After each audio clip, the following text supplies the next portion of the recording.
Everybody? Yeah. All right. Well, we have an all-star crew in here. We do. Okay, so these are always interesting games with kids all excited about going home for a holiday, and you have another game to play. So we really have emphasized we're not running for the bus, that we have to be prepared for this game just like any other game. We've had a really good last few games, and this one can be no different. So I look at their Alabama A&M's record, and you look at do you think they're out of that record? I don't think they are. I think their new point guard right now is changing the dynamic of the team. They're really doing some good things. They just haven't been able to convert it into victories yet. So it's not. Hopefully it's not going to start with us. Mo has a bone bruise in his foot, and he is sort of day-to-day still. We do not expect him to play tomorrow, but he's been trying some things, and we did some things, and we don't expect it to be long-term at all. But this would be not because of the opponent, but because of the Big Ten schedule is so important. We think that it's important. If in doubt, he'll rest. Chris, you want to start? What do you attribute John Teskey's fast improvement from one year to the next to? I think he understands that you go to Michigan. There's a expectation that you're going to work really, really hard. I mean, a lot of big guys play and they're good, and they don't have to work at it because there's not any big guys around. But now he's really amped up probably his stamina and his desire to work harder in the little things of the game. So we're really looking forward to it. I mean, we're doing some stuff with him today that hopefully you'll see in games later on that can really help us. And while we also look at his outside game, there's some things in his inside game that we want to utilize. And then with Austin, are you starting to see him ramp it up a little bit more? His head is spinning around out there, and it's the typical thing where a kid is a really good practice player, and then when the lights come on, he doesn't look like the same guy. But we saw a couple of flashes of that. But he's our best finisher at the rim. If we just throw it to him, he just puts it in. There's no drama. He just puts it in. But getting him there and getting him in the right spot and getting him to play, I've never seen him really sprint except a couple of times, and he did it the other day. He's got to understand he doesn't weigh 280 pounds anymore. He can move faster, and when he does, and when it becomes the norm, he's got a pretty high ceiling to him. With regards to this game and then the next one against Jacksonville, can you give some background on how they came to be, as far as who are you involved with the scheduling? Yeah, I help with the scheduling. So we're looking. Some years it's definitely how many bye games do we want, and it's so much as who's out there, and what dates can they fill. And we were very fortunate when we moved those games up. These games normally would have been earlier in the game. Jacksonville's been okay in the past. The thing was, how are we going to get a game on the 30th? How are we going to get a game in exams? We have a different exam. Most people are playing this week, right? They're playing Monday, Tuesday, because our exams don't go Saturday to Saturday. We have scheduling issues every year of trying to find the right teams. So Waleed and I worked at this, and I think we got a really competitive schedule. And certainly these two are two top 200 teams. At the same time, sometimes you don't have a choice. Okay, so is there, I know you've spoken on this in the past, is there a concern when would you have a preference? Would you prefer that they were better RPI? Do you care about that system or feel it? My thought is I want to get, and we thought we could get 24 BCS games. It's never bothered us one bit.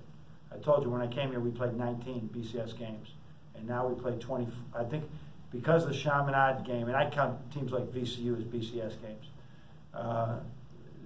we would have had 24. I think we're at 23 right now.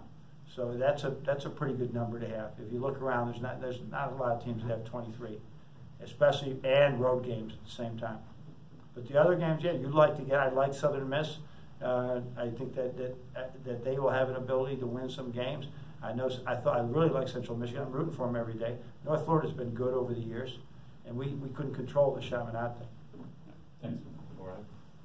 What's your message to Geronimo through his stretch where his playing time is sort of dwindled? He's just got to continue to, stay with it, keep learning, keep trying to do what he needs to do in practice to show that he can help us on the floor. and help us as much as the other guys. So at any moment, and he's got to be ready, because you don't get those opportunities all the time. But if there's foul trouble, there's injury, he's got to be ready. So he works. One day I will have him on the scout team just to have him get lots of reps. He threw 2 beautiful passes today, did some great things, made a long jump shot, so I can see it. And then the other teams, he'll be all with the first unit, working in and out so that he's used to the timing involved, playing with Teskey and Mo and everybody. Okay. John Tom's got to get you up to date on that BCS tour. Oh, BCS yeah. is dead. BCS is Yeah, dead. Power 5 now? Power 5, yeah. So I'll Is that count right? them. Yeah, but I wouldn't say the Power 5 would mean you wouldn't be playing you wouldn't count I know what you mean. Villanova. So I'm just. High major, mid major. You got to go to basketball tour for it. All right, I will find. Let's invent one together. I just been calling it BCS for a while, but I would count some A10 teams, Yeah. right, and certainly the whole Big East in that category. With Mo, if you guys were playing like a Big Ten game tomorrow, do you think he could go, or is it something? I think he would try. We would have tried harder in practice to see what he could do. But if there was a doubt this early in the season, we wouldn't play him. Back to Teskey for a second. What are you seeing when you go back and rewatch games? The difference that he makes in what other offenses are doing when he comes in, especially when he replaces Mo, and it's a very different defensive presence. So just that immediate change that he creates. There was a time last year when people were switching ball screens, and I had him on the scout team. And we were trying to teach Derek and Zach what they do when they switch the ball screen. I said, just do this, and I was the player. And I looked in, and I couldn't see the basket. John was on top of me, and I couldn't see anything. And that's what he's doing right now. He's affecting shots without blocking them. And he's really good. He's been really good in ball screen defense. Our ball screen defense right now the numbers are really good, and a lot has to do with how John has played it. So I think he's understanding how it all fits together better. I don't think he came, like most people, he doesn't come with a lot of understanding of all the backside action that's happening in any coverage. Well, and there's also a difference between being tall and kind of having some weight and wearing it, being an anchor back there.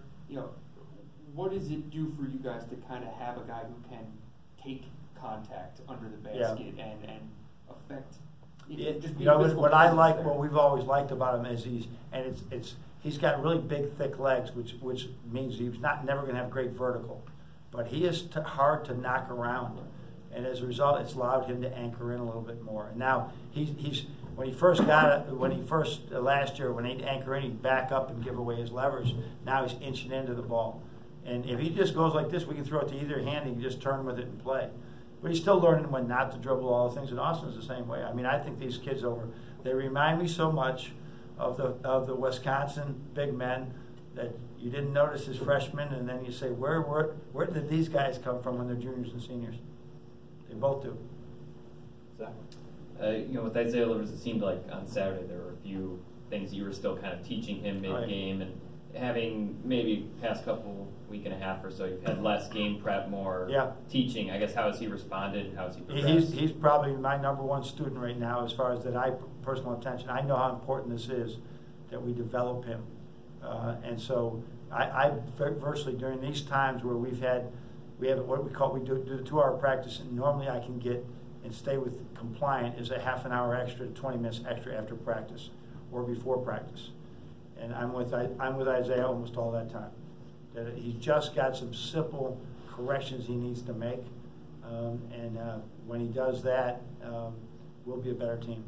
What makes him someone you want to spend so much time with? Just because of how naturally athletic he is, but functionally when he's moving, if you throw it to this hand, he'll turn this way, right? Or he'll dribble when he shouldn't dribble. It's just the really easy things that he can acquire that are synonymous to just playing efficient basketball. And sometimes this game is very inefficient, and sometimes it really is good. Just like Mo Wagner reminds me a lot of that. They'll do things that are really big time in practice, and they'll do really something that's, why did you give him a scholarship attitude? How much of what we're seeing from X in games are you seeing? Are you getting the same kind of consistency from him in practice? Yeah, we are. He's great leadership. I think he's embraced this role of coming off the bench and being a leader. I really like it. And now with that, we sort of decided I listen to the two best guards in this in practices the last couple of days are going to be the two they're going to play the most and play and probably share those 40. So he's really embraced it, and you know he's always been a great leader. And where Muhammad and Duncan are not as loud as Mo and X. I mean, the young man's a sophomore, and we're counting on him for experience in games, and he didn't get much last year. So I really like what I see from him. So you anticipate continuing the rotation with Eli starting? Yep. Okay. And then Brandon Johns, 51 points last night. Yeah, how about that? Have you seen him play yet? You said you were going to get out. He was coming off a slight injury, Yep. and so Sadi went early to see him and thought he wasn't in shape yet. He had a great game in his team, but you know he can do a lot of things. And what we like, what we are hearing from Steve Finnemore, his coach, how much more physical he is, right? Because once he discovered he could shoot, he went a year where he forgot about the body God gave him, and now he's embracing this thing of being physical in crowds, and also can step away and shoot it. Did you see some of that from him at the camp this summer when you watched him? Yeah, that was the first time we really saw him. You know, when we did some of our drills with him, that we could see that once he found out what contact was like, and he was going to be the stronger guy at this level, at his high school level. He really embraced it. Josh?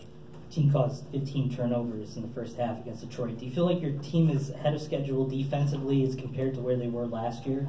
I think the veterans are a little bit better at it. I don't know, because last year our numbers weren't good at times, and we were just, I guess we probably are better right now at this time. That's what the numbers would say. And I think our plan is good. It's just, you know, Detroit had those turnovers. They had several ones that we did not create. They created their own. But they were, it really helped us get out in that game. Anything else? Perfect. Thanks, everyone. That's good.